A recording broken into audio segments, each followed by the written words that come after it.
ಆದ್ರೆ ಯಾಕೆ ಹಾಗನ್ನಿಸಿದ್ದು ಗೊತ್ತಾಗಲಿಲ್ಲ. ಬಂಧು ಹತ್ಯಾ ದೋಷ ಎನ್ನುವಂತಹ ಶಂಕೆ ನಮ್ಮ ಅಣ್ಣ ಧರ್ಮರಾಯನಿಗೆ ಕಾಣುವುದಕ್ಕೆ ಪ್ರಾರಂಭವಾಯಿತು. ಕೃಷ್ಣನ ನಿರ್ದೇಶನದಲ್ಲಿ ಭೂಭಾರ ಹರಣಕ್ಕಾಗಿ ಆವಿರ್ಭವಿಸಿರುವಂತಹ ಕೃಷ್ಣನ ಕೃಪಾ ಕಟಾಕ್ಷದಲ್ಲಿ ದುಷ್ಟರನ್ನು ನಾವು ಕೊಂದಿದ್ದೇವೆ ಅಂತಾದ ಮೇಲೆ ಮತ್ತೆ ಅಲ್ಲಿ ಬಂಧು ಹತ್ಯೆ ಎನ್ನುವಂತಹ ದೋಷ ಬರುವುದಕ್ಕೆ ಸಾಧ್ಯವಾಗುವಂತೆ ಪ್ರಶ್ನಿಸುವ ಹಾಗಿಲ್ಲ. ಯಾಕೆಂದ್ರೆ ನಮ್ಮ ಅಣ್ಣ ಧರ್ಮರಾಯ ಧರ್ಮ ಸಾಕ್ಷಾತ್ ಮೂರ್ತಿ.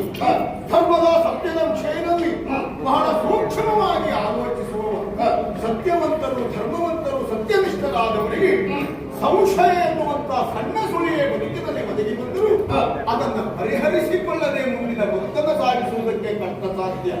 ಆ ಕಾರಣಕ್ಕಾಗಿಯೇ ಚಿಂತಾತುರನಾಗಿರುವಂತಹ ಅಣ್ಣ ಧರ್ಮರಾಯನಿಗೆ ಮುಂದೇನು ಇದಕ್ಕೆ ಪರಿಹಾರ ಎನ್ನುವುದಾಗಿ ಯೋಚಿಸುತ್ತಾ ಇರುವಾಗ ವ್ಯಾಸ ಪ್ರಣೀತವಾಗಿರುವಂತಹ ಅಶ್ವಮೇಧವನ್ನು ಕೈಗೊಳ್ಳುವುದರ ಮೂಲಕವಾಗಿ ಒದಗಿ ಬಂದಿರುವಂತಹ ಈ ದೋಷದಿಂದ ವಿಮುಕ್ತಿಯನ್ನ ಪಡೆಯುವುದಕ್ಕೆ ಸಾಧ್ಯ. ಹಾಗಾಗಿ ಕೃಷ್ಣ ಅನುಗ್ರಹದಿಂದ ನಾವು ಅಶ್ವಮೇಧವನ್ನ ಕೈಗೊಂಡವರು.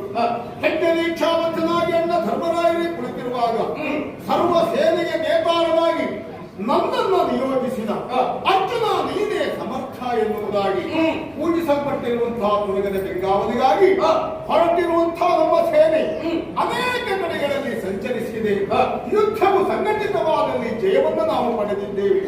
ಹೀಗೆ ಮುಂದುವರಿದು ಬರುತ್ತಾ ಇರುವ ಹಾಗೆ ಈ ಚಂಪಕಾವತಿಯನ್ನ ಸೇರಿದ್ದು ನಮ್ಮ ಕುದುರೆ. ಮುಂದೆ ಏನು ಎನ್ನುವುದಾಗಿ ಯೋಚಿಸುತ್ತಾ ಇರುವಾಗ ಹಂಸಧ್ವಜ ಭೂಪತಿ ತುರಗವನ್ನ ಕಟ್ಟುವುದರ ಮೂಲಕವಾಗಿ ಯುದ್ಧಕ್ಕೆ ಸಂದಿಗ್ಧನಾಗಿದ್ದಾನೆ ಎನ್ನುವಂತಹ ವರ್ತಮಾನವನ್ನು ಕೇಳಿ ತಿಳಿದೆವು. ಈಗ ಆಲೋಚಿಸುವುದು ಮತ್ತೆ ಬಂದುದು ವಿಘ್ನ. ಹಾಗಾದ್ರೆ ಯಾವುದು ವಿಘ್ನ? ಯುದ್ಧ ಸಂಘಟಿತವಾದದ್ದೇ ನಮಗೆ ವಿಘ್ನ ಅಂತಲ್ಲ. ಕ್ಷತ್ರಿಯರಾಗಿ ವೀರರಾಗಿರುವಂತಹ ನಮಗೆ ಯುದ್ಧ ಎನ್ನುವುದು ಹಬ್ಬವಿದ್ದ ಹಾಗೆ. ಆದ್ರೆ ಇಲ್ಲಿಯವರ ವಿಷಯವಾಗಿ ನಾವು ಆಲೋಚಿಸಿದ್ದೇವೆ, ತಿಳಿದಿದ್ದೇವೆ. ಪರಮ ಸಾತ್ವಿಕನಾಗಿರುವಂತಹ ಹಂಸಧ್ವಜ ಭೂಪಾಲ ಶ್ರೀಕೃಷ್ಣನ ಪರಮ ಭಕ್ತನಂತೆ ಅಲ್ಲಿರುವಂತಹ ಪ್ರತಿಯೊಬ್ಬ ವ್ಯಕ್ತಿಗಳು ಸಹ ಕೃಷ್ಣ ದರ್ಶನಕ್ಕಾಗಿ ಕಾಯುತ್ತಾ ಇರುವವರಂತೆ. ಈಗ ನಾವು ಆಲೋಚಿಸುತ್ತಿರುವುದು ಆ ಕಾರಣಕ್ಕಾಗಿ ಹರಿಭಕ್ತರಾಗಿರುವಂತಹ ನಾವು ಹರಿಭಕ್ತರೊಂದಿಗೆ ಯುದ್ಧ ಮಾಡಬೇಕಾಯಿತಲ್ಲ. ಆ ಕಾರಣಕ್ಕಾಗಿ ಮತ್ತೆ ಬಂದುದು ವಿಘ್ನ. ಕೆಲವು ಬಾರಿ ಆಯದಿಂದ ಆಗದೇ ಇರುವಂತಹ ಕಾರ್ಯವನ್ನು ಉಪಾಯದಿಂದ ಮಾಡಿ ಪೂರೈಸುವುದು ಜಾಣತನದ ಲಕ್ಷಣ. ಯಾಕೋ ಈ ಗೊಂದಲದ ಸಮಸ್ಯೆಗೆ ಸೂಕ್ತವಾದಂತಹ ಪರಿಹಾರದ ಮಾರ್ಗ ನನಗೆ ತೋಚುವುದಿಲ್ಲ. ಅಯ್ಯ, ನೀವು ಜಾಣರಿದ್ದೀರಿ, ಶೂರರಿದ್ದೀರಿ.